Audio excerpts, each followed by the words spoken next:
His Excellency William Ruto, the President of the Republic of Kenya, the Chairperson of the African Union, President of Mauritania, and their Excellencies, the heads of state and government. This is a topic I can speak on for the whole day. I'm therefore glad we have had this meeting where the presidents of Africa meet with some of the Western leaders.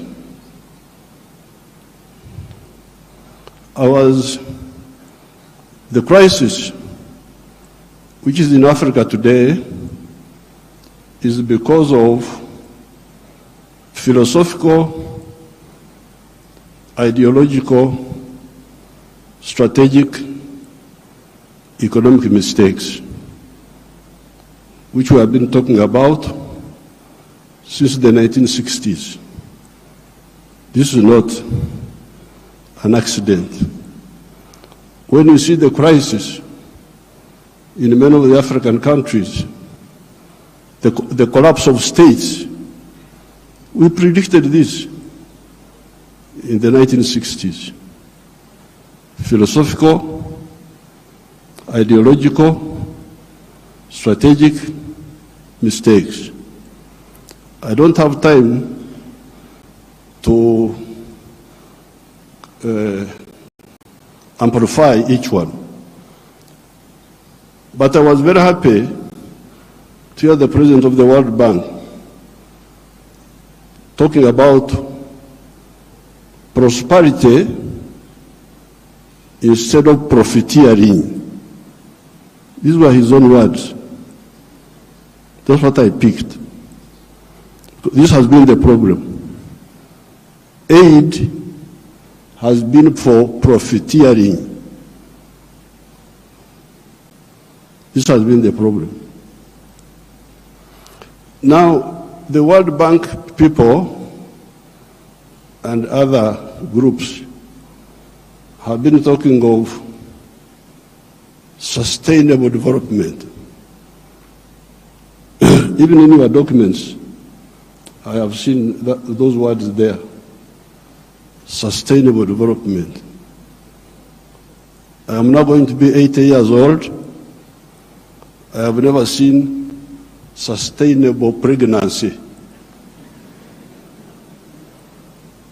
That a woman is pregnant this year, the pregnancy continues next year, 3 years, 4 years, it never happens. In life, pregnancy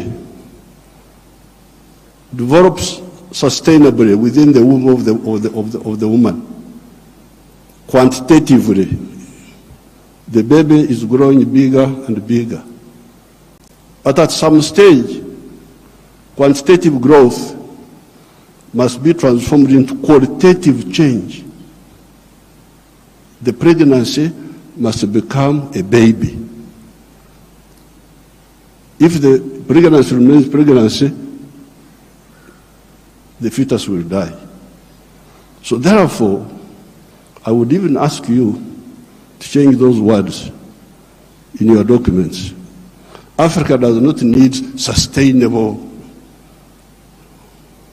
what? You could call it sustainable underdevelopment. Africa needs socio-economic transformation. The pregnancy must become a baby. The baby must grow and become a teenager. The teenager must grow. That's what happens in life. You cannot have quantitative growth and you think you are doing anything. The main reason why there is no growth is because the growth factors are not funded. They are not even understood. What are the growth factors? We now talk of private sector-led growth. Yes, but for the private sector to grow, what does it need? It needs low costs of production. Ministers of Finance, low costs of production. And what are the low costs of production? Number one, transport. You must have low transport costs. Where do low transport costs come from? From the railway. If you don't fund the railway, how will you get low transport costs? Wonderful people, Banco Mundial, IMF, all of these. Where will low cost of production come from if you don't have a railway? I have been here for the last 64 years. I've been watching as a student leader, as a freedom fighter, now as the leader of a country. How many railways have been constructed or funded in Africa? The few that have been was by China, the Tanzania Railway to Zambia, and recently China, another one here in Kenya, and then Tanzania on their own, they are building a railway line. So if you are talking of helping Africa, the railway, I don't want to be involved in any other words, no, please. The railway. Because if you fund the railway, you will have low cost of transport, and you can produce products which are cheap, which can be bought in the world. So you audit how much funding, all these billions you are talking about, how much of it has gone to the railway. Audit it. The second cost pusher is electricity. If you don't find electricity and you talk about sustainable development, what are you talking about? Private sector-led growth. Maneno tu. Electricity, we must have low-cost electricity, not exceeding 5 cents per kilowatt hour. That's what I insist on in Uganda. I'm tired of all these stories. These neo-colonial civil servants who have been holding us back, I have put my foot down, say I don't want to hear those stories.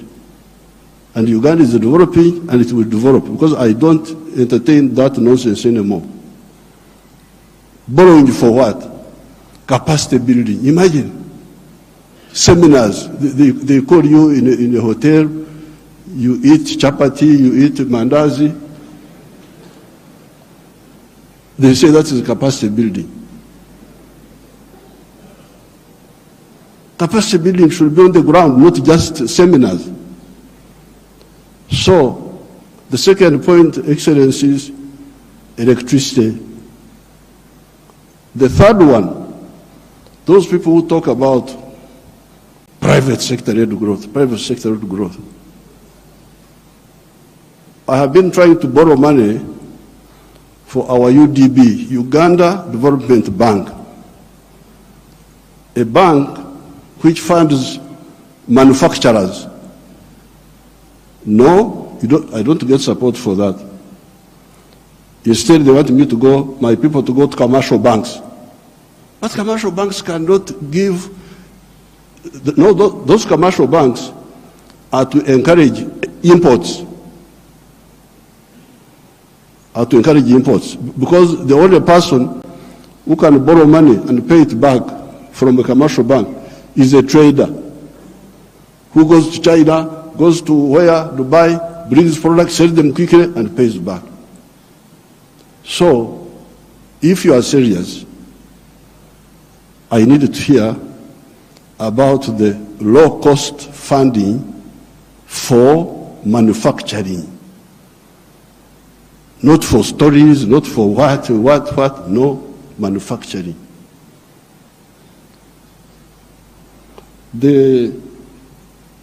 How about funding for irrigation?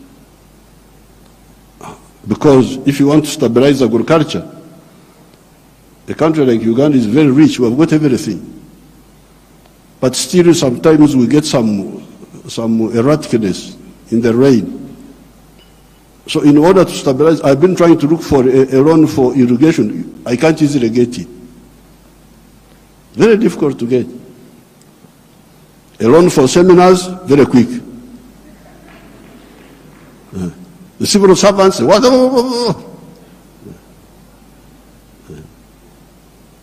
But a loan for irrigation, you don't see.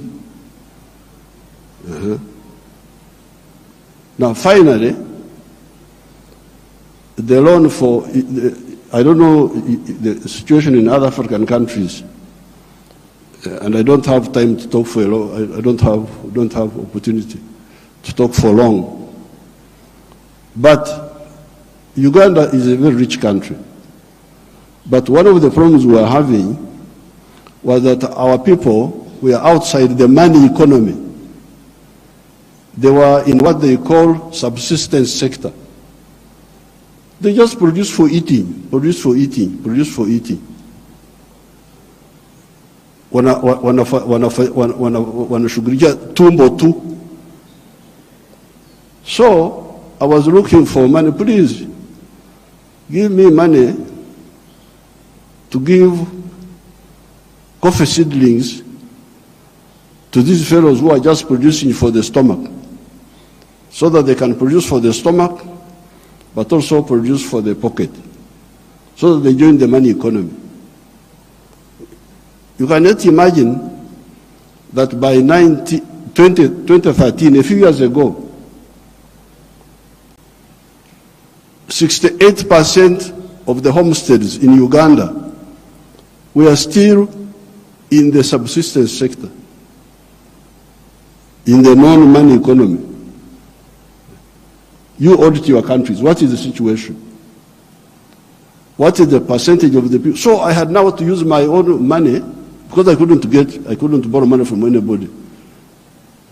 The loans are for capacity building, for, I don't know, sometimes they give for ICT, but ICT is a communication system, mainly. What are you going to communicate on that communication? How are you? Good morning. And you think that is communication.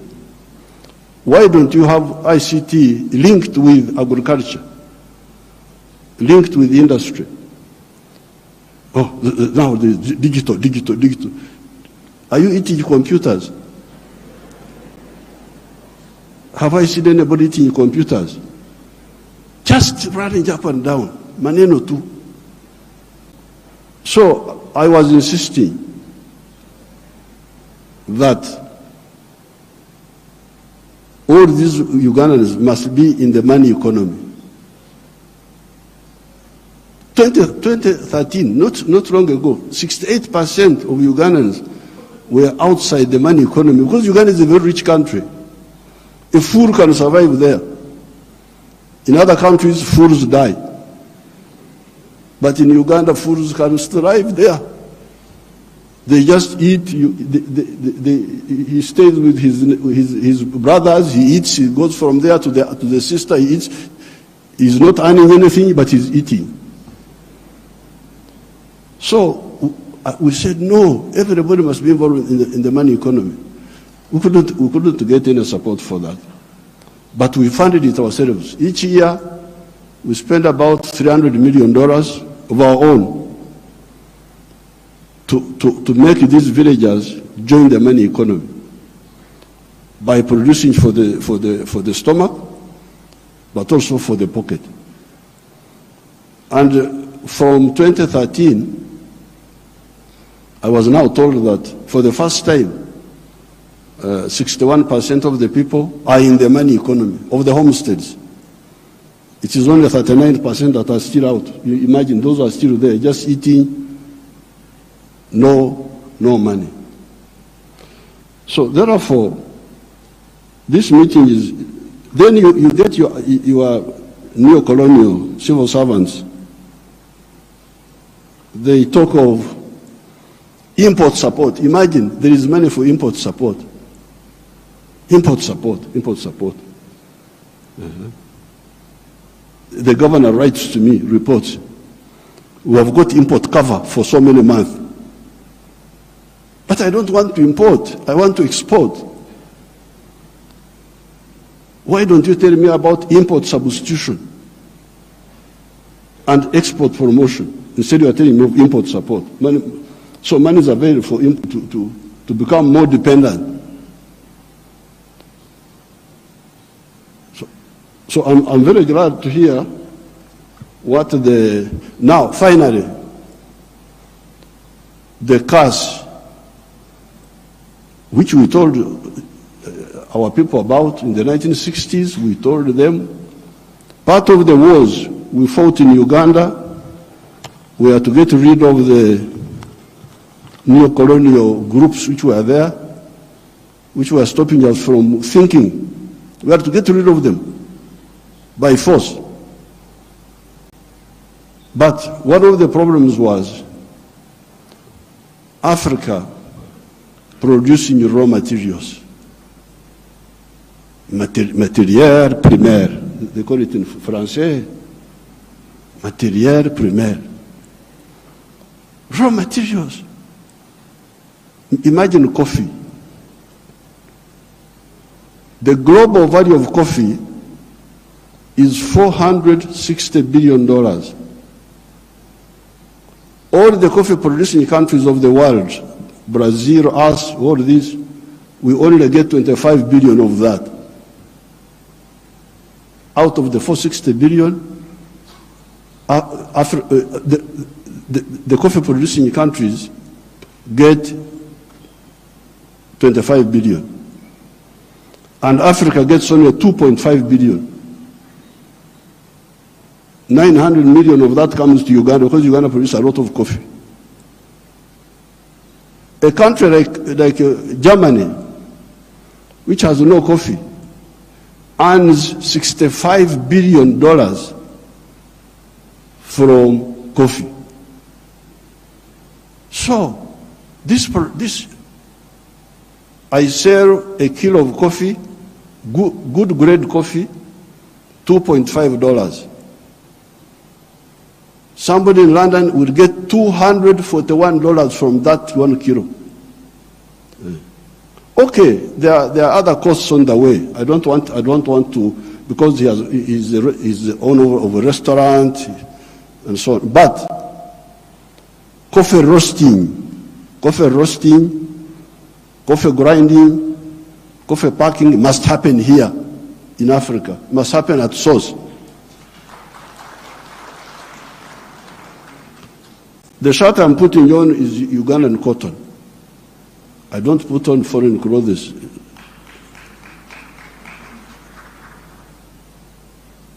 It's only the trousers I'm putting on because I can't go naked. Because they have not solved that problem for me. So, if you look at cotton, how many job levels are there? Job levels. You grow the cotton. Okay, that one we do. Those jobs we do. We gene the cotton. Kutoa mbegu, remove the seeds. That one we do here. And we end there. When you hear all these countries which have got crisis, Burkina Faso, I don't know what, Mali, all of them are cotton growing countries. But how much textiles are they producing? They're importing textiles, I don't know from where. So now if you end at level 2, ginning, removing the seeds. Then you take the pamba, you take the cotton. To cleverer people who are clever, watu wenye akili wako huko. Sisi hapo tutajiita vipi? Kama mtu anakuzidi akili wewe unasema wewe nani? So they take the cotton, they spinning, more money, more jobs for their children. They weave, more money, more jobs for their children. They put the print, more money, more jobs for their children.